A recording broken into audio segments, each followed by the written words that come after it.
It is 2:17 a.m. in the Antwerp Diamond District. The streets are completely silent.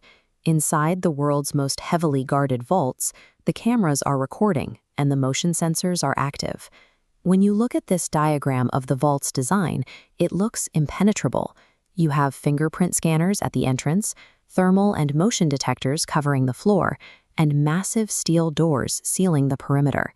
The architects built this to be a fortress.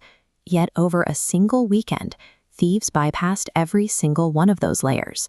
They emptied hundreds of lockers, and billions of dollars and diamonds vanished. No alarms were triggered, and nobody fired a single weapon. We look at these mundane streets and assume the high-tech fortresses beneath them are secure.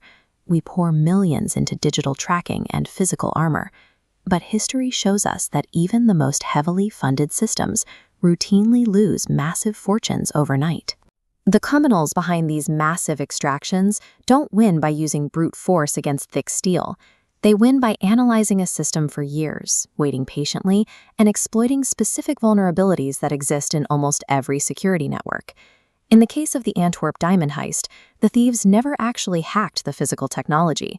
Instead, they spent 2 full years watching the people who operated it. They rented an office right in the Diamond District.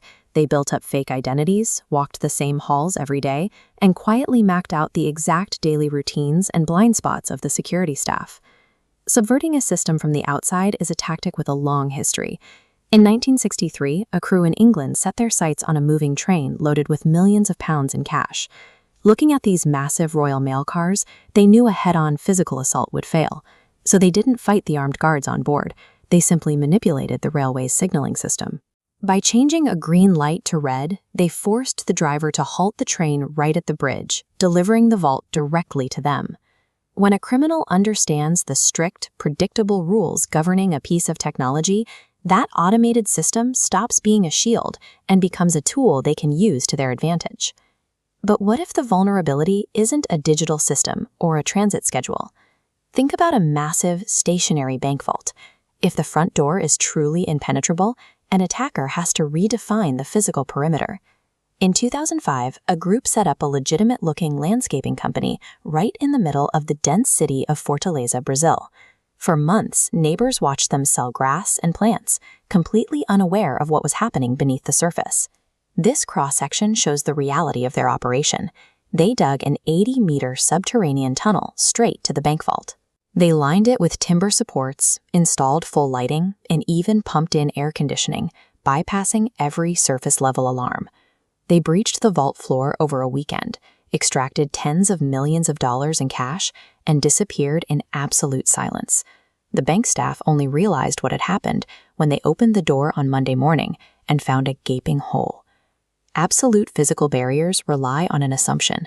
They only hold up if the attack comes from the exact direction the security architect planned for.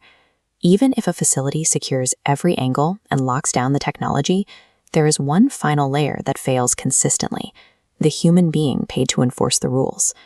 On a cold night in March 1990, security guards at the Isabella Stewart Gardner Museum in Boston saw police lights flashing outside their glass doors. 2 men in police uniforms buzzed the intercom. The men claimed they were responding to a disturbance. The museum had strict protocols forbidding anyone from entering after hours, but faced with the visual authority of police badges and uniforms, the guard opened the door. The guards were instantly tied up.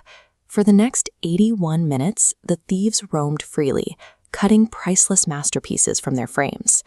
That single moment of misplaced trust cost the museum billions.